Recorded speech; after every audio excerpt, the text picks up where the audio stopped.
우리가 함께 있는 말씀 시편 43편 말씀입니다.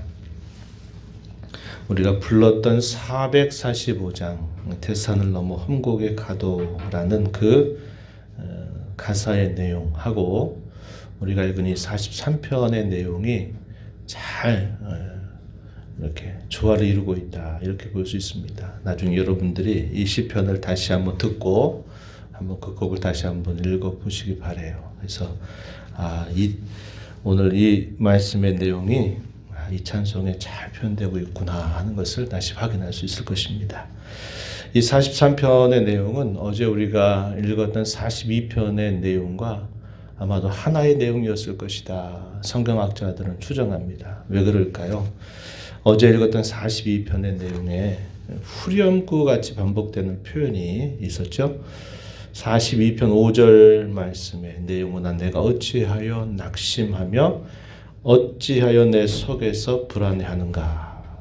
너는 하나님께 소망을 두라. 이렇게 쭉 말씀합니다. 42편 11절에서도 역시 같은 표현이 그대로 반복되고 있습니다. 그리고 우리가 오늘 읽는 43편의 마지막 5절 말씀에서도 보면 동일한 표현이 반복이 되는 걸 봅니다. 시편은 하나님의 백성들의 노래 모음집이에요. 구약 시대에는 하나님의 백성들이 여기에다가 곡조를 붙여서 그 곡조를 가지고서 하나님께 노래를 드렸던 그 곡들을 쭉 모아둔 것이 시편이다 한 겁니다. 그래서 시편의 내용은 영감된 찬송이고 또 이 내용들을 보게 되면 우리 성도들의 다양한 모든 삶의 형편들이 다 여기에 표현이 되고 있어서 성경 가운데 어쩌면 우리 성도들에게 가장 사랑받고 많이 읽혀지는 성경이 이 시편의 내용일 것이다, 이렇게 볼 수 있겠습니다. 전체적인 분위기가 어떤 분위기일까요? 그가 하나님을 사랑하고 그가 하나님을 섬김에도 불구하고 대적자들에 의해서 또 매우 어려운 공경 속에서 그가 하나님 앞에 마치 멀리 떨어져 있는 것 같은 그런 마음을 느끼게 됩니다. 그래서 이 시편에서도 이 시를 쓴 시편 기자는 어찌하여 이런 말들을 계속 연발하고 있는 것을 우리가 보게 됩니다. 2절 말씀을 한번 보시면은 이렇게 표현했죠. 중간 부분, 어찌하여 나를 버리셨나이까. 내가 어찌하여 원수의 억압으로 말미암아 슬프게 다니니까. 이런 표현이 확인이 되고요. 또 5절에 가서도 보면 이렇게 말하죠. 내 영혼아, 내가 어찌하여 낙심하는가. 내가 어찌하여 내 속에서 불안해하는가. 어찌하여 이런 표현들이 우리가 어제 읽었던 42편에서도 또 오늘 우리가 읽어간 이 43편에서도 계속 연발하고 있다 한 겁니다. 그가 하나님의 계심을 의심하는 건 결코 아니에요. 하나님의 계심을 알고 하나님이 누구이신가를 분명히 알고 있고 신뢰하고 있음에도 불구하고 자신이 지금 처해져 있는 현실과 상황은 어떠한가, 이렇게 탄식할 수밖에 없는 그런 처절한 상황이 펼쳐지고 있다 하는 것을 보여주고 있는 것입니다. 우리가 성도로 살아가면서도 이러한 경험들을 가끔씩은 하게 되는 걸 보게 되죠. 그런데 이러한 일 속에서 하나님이 그대로 잠시 잠깐이라도 내버려 두시고 침묵하시는 것 같은 그런 느낌이 들 때 거기에는 분명한 비밀이 있다 하는 것을 우리는 늘 생각할 수 있어야 합니다. 이러한 태도를 누가 가지고 있느냐? 이 시를 지어 노래하는 시인에게서 발견되고 있다 하는 겁니다. 매우 당혹스러운 상황, 매우 힘겨운 처지 속에서 매우 힘겨운 반응을 쏟아내면서도 그는 하나님을 향한 고백 그리고 하나님을 향한 간구를 쉬지 않고 있습니다. 1절 말씀에서 내 송사를 변호하시고 간사하고 불의한 자에게서 나를 건져 주소서. 누구에게 구하는 겁니까? 하나님을 향한 신뢰로 하나님께 구하고 있는 것이죠. 또 3절 말씀, 우리 읽었던 말씀에 보면 이렇게 간구합니다. 주의 빛과 주의 진리를 보내셔서 나를 인도해 주소서. 주의 거룩한 상과 주께서 계시는 곳 그곳에 이르게 해달라라고 하나님 앞에 기도하는 겁니다. 도울림이 없는 인생을 의지해서는 안 되죠. 우리가 미가서 말씀을 읽어봤는데도 미가 선지자도 그렇게 말합니다. 나는 하나님을 우러러 보겠습니다. 나는 사람을 바라지 않겠습니다. 라고 말하면서 하나님을 향해 찬송을 쉬지 않았던 미가 선지자의 모습. 오늘 우리가 있는 이 시편 42편, 43편에서도 매우 힘겨운 처지 속에서 탄식을 쏟아낼 수밖에 없는 그런 반응을 하면서도 그는 하나님을 향한 굳은 고백과 신뢰를 가지고서 오직 하나님께만 도움을 요청하고 있다 하는 것입니다.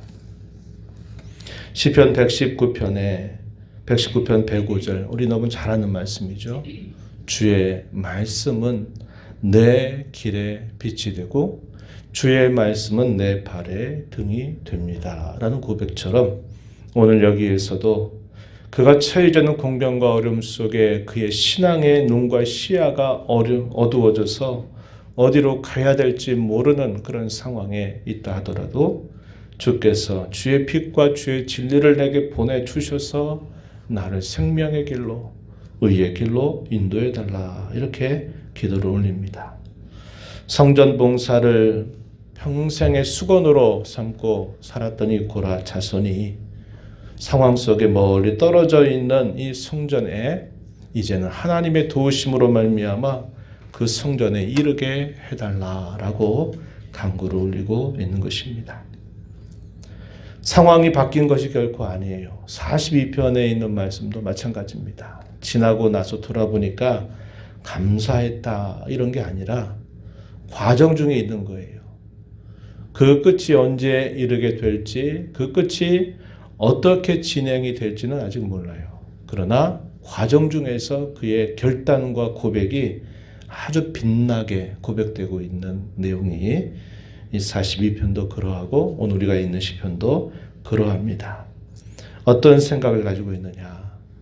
선취적인 신앙의 모습을 가지고 있어요. 아직 현실은 이루어지지 않았습니다. 결과는 아직 다다르지 않았어요. 그런데 그는 하나님께 대한 신뢰를 가지고 마치 이미 이루어진 것처럼 이미 된 것처럼 여기면서 내가 하나님께 찬양을 드리겠다 이렇게 말하고 그 하나님을 향하여 어떤 하나님으로 고백하느냐? 나의 큰 기쁨의 하나님.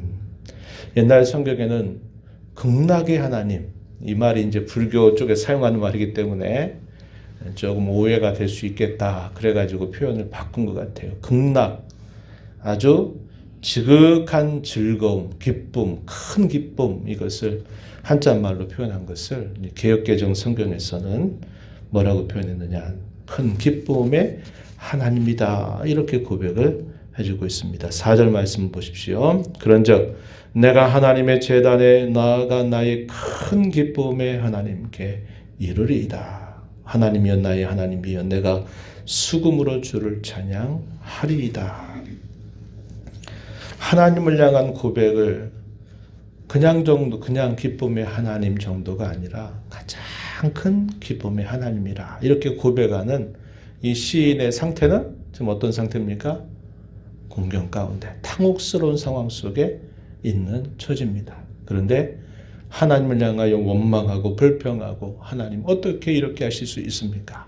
이 하나님을 원망하고 불평하는 태도가 아니라 하나님을 향하여 나의 가장 큰 기쁨의 하나님 이렇게 고백하고 있다 하는 겁니다.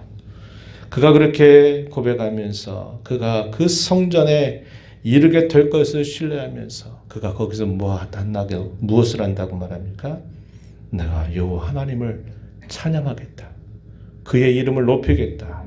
하나님을 자랑하겠다라고 이렇게 말하고 있는 것입니다. 그러면서 5절 끝부분에서 이렇게 말하죠. 낙심하거나 불안해하지 말아라. 하나님께 소망을 두어라. 하나님을 오히려 찬송하라. 이렇게 말하고 있는 겁니다. 여기 역설이 있어요. 역설. 역설. 신앙세계 이 역설의 맛을 우리가 잘 보는 것이 대단히 중요해요.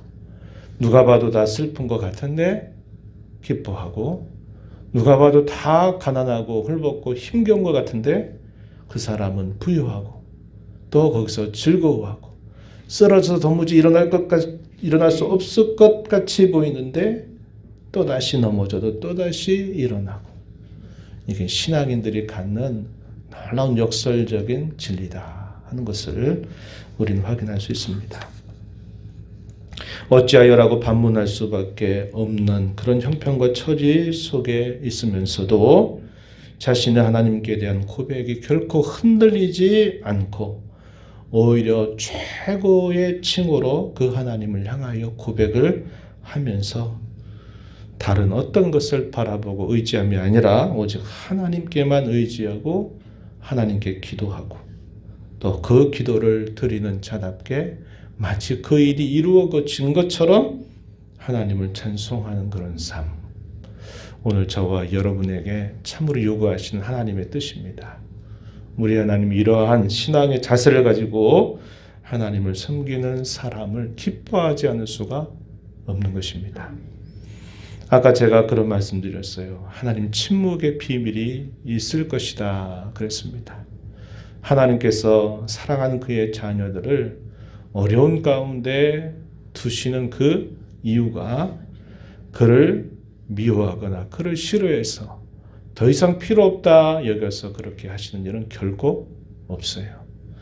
때로 하나님이 침묵하는 것처럼 보이고 때로 부재하시는 것처럼 같은 그러한 상황을 느끼게 될 때 거기에는 분명한 비밀이 있는데, 하나님께서 우리를 그런 상황 속에서도 하나님을 바라보고 여전히 하나님을 붙드는가, 아니면 내 하고 싶은 대로 캐세라세라 하는 말이 있죠. 될 대로 되라. 아이 나는 모르겠다.